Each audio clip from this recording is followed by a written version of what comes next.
আসসালামু আলাইকুম, কেমন আছেন? আশা করি ভালো আছেন। আলহামদুলিল্লাহ আমিও ভালো আছি। তো আজকে কচু ঘাটি করব মসুর কালাই দিয়ে, আপনারা দেখতে থাকুন।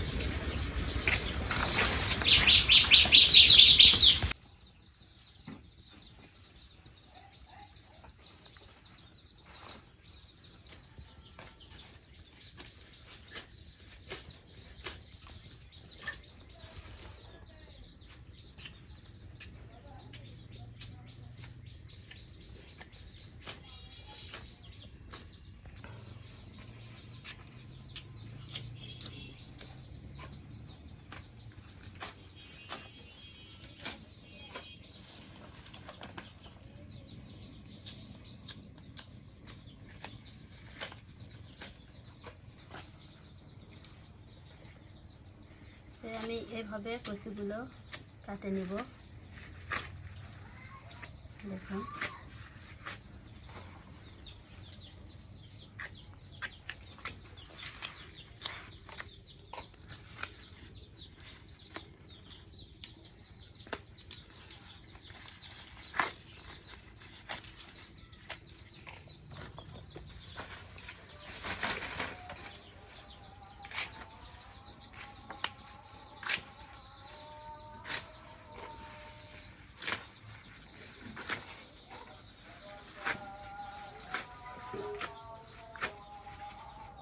কচু কাটা হয়ে গেল, এগুলো আমি এখন ধুয়ে নেব।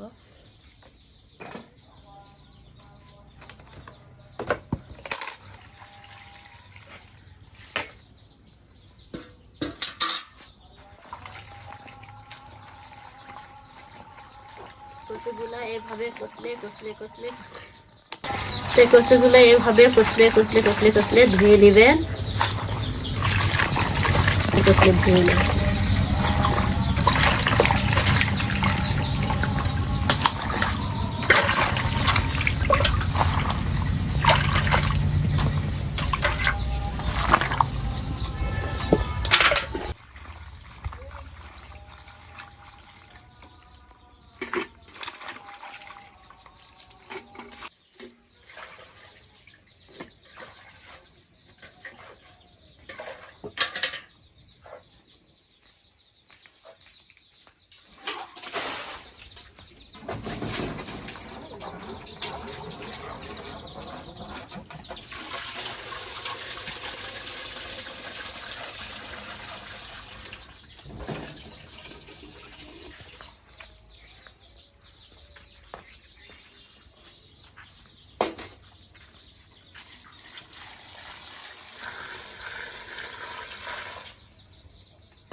কচু ধোয়া হয়ে গেল, এখন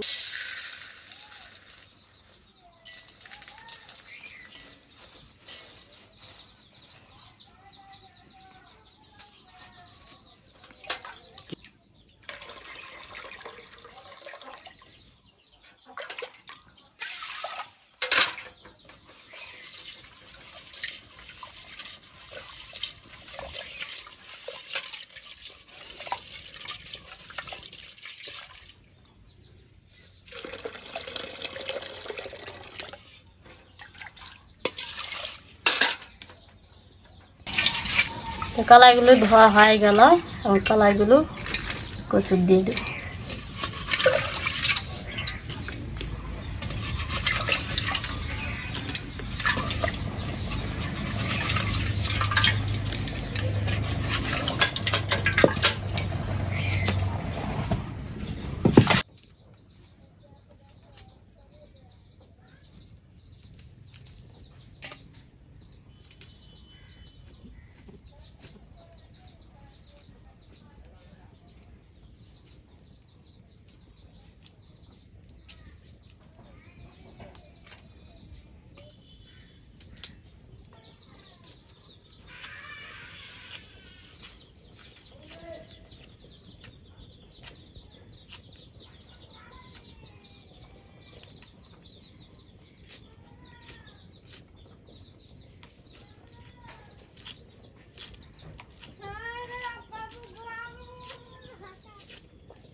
লাস্টে পেঁয়াজ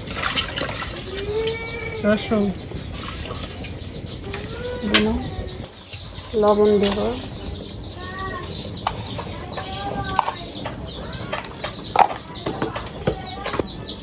হলদি দিলাম, তেল পরিমাণ মতন দিয়ে দিলাম।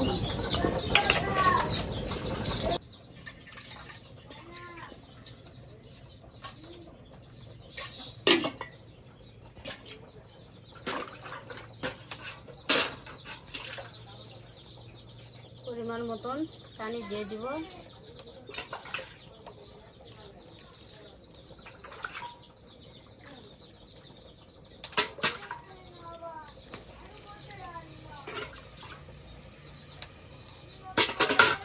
এই তো আমার জোগাল হয়ে গেল। এখন এগুলো আমি চুলায় বসে দিব। কাঁচা ঝাল দিতে মনে নেয়, আমার মনে হলো কেবল, তাই আমি কাঁচা ঝালগুলো এখন দিয়ে দিলাম।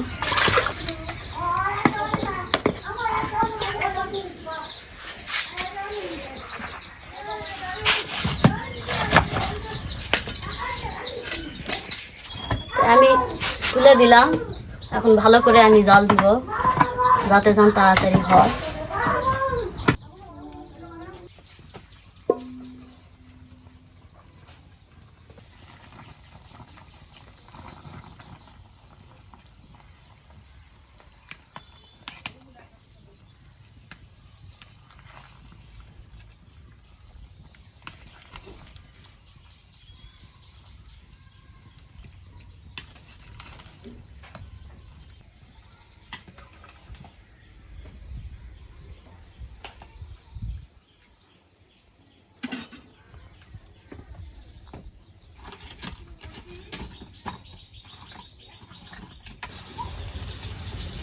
কচুঘাটি তুলে দেওয়ার আগে এদিকে ভাবি আগে ভাত তুলে দিয়েছিল, এর জন্য আমাদের ভাতটি আগে হয়ে গেল। এতে দেখতে পাচ্ছেন আমাদের ভাত, আর এইখানে কচুঘাটি হয়ে যাচ্ছে, মানে কচুগুলো সিদ্ধ হয়ে যাচ্ছে। তারপর এরকম জাল দিতে দিতে যখন সিদ্ধ হয়ে যাবে তখন কচুগুলো ঘাটা হবে। তো আপনারা দেখতেই থাকুন ভিডিওটি।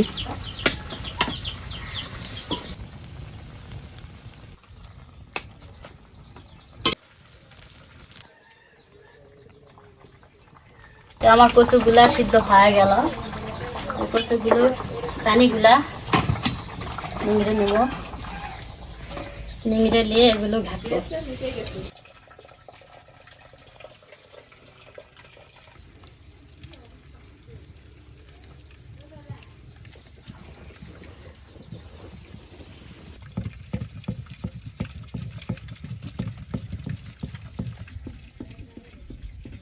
বন্ধুরা, মূলত এভাবে ঘটনা দিয়ে ঘাটতে হয় কচুঘাটি সিদ্ধ হওয়ার পর।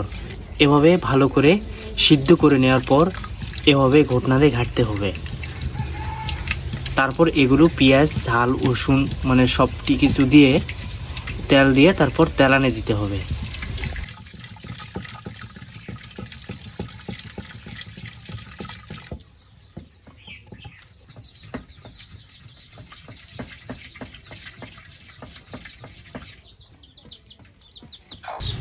তো দেখুন কচুগুলা ঘাটা হয়ে গেল। এগুলোতে সিদ্ধ করা পানিগুলা খেয়ে দিছিলাম, সেটা আমি ঢালে দিব।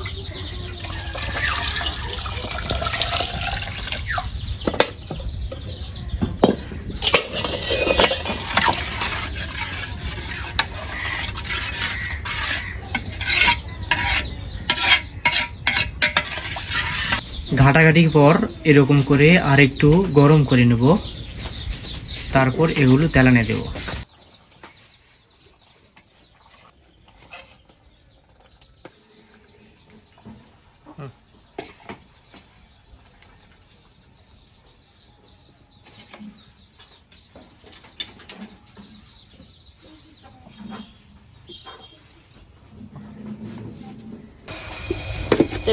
কচু ঘাটা হয়ে গেছে, তাই এখন আমি তেলানি দিব। তার আগে আমি তেল দিয়ে নিব পাতিলে, তারপর পেঁয়াজ দিব, ছিটলা করা রসুন দিব,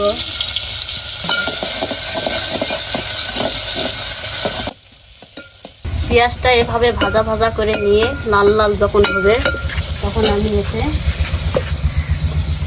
জিরা আর কিছু মশলা নিয়েছি ধনে,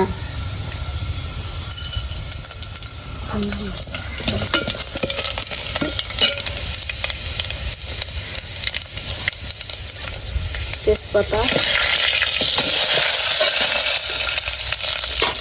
তেলানিটা হয়ে গেছে, আমি এখন ঢালে দিব।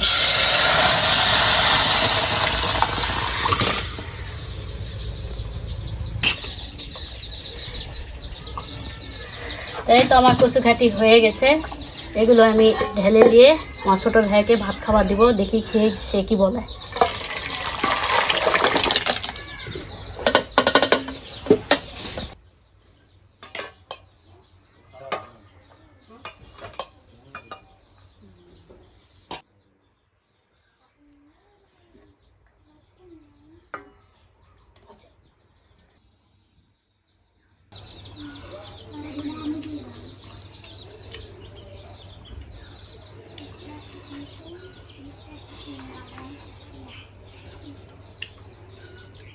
আসলে বন্ধুরা অনেক ভালো হয়েছে, ভাবির হাতের রান্না অনেক সুন্দর হয়। বন্ধুরা ভিডিওটি ভালো লাগলে একটি লাইক করবেন আর চ্যানেলটিকে সাবস্ক্রাইব করে আমাদের সাথে থাকবেন পরবর্তী ভিডিওটি পাওয়ার জন্য। তো সকলে সুস্থ থাকবেন, ভালো থাকবেন এই কামনাই করি। তো ধন্যবাদ ভিডিওটি দেখার জন্য। আল্লাহ হাফেজ।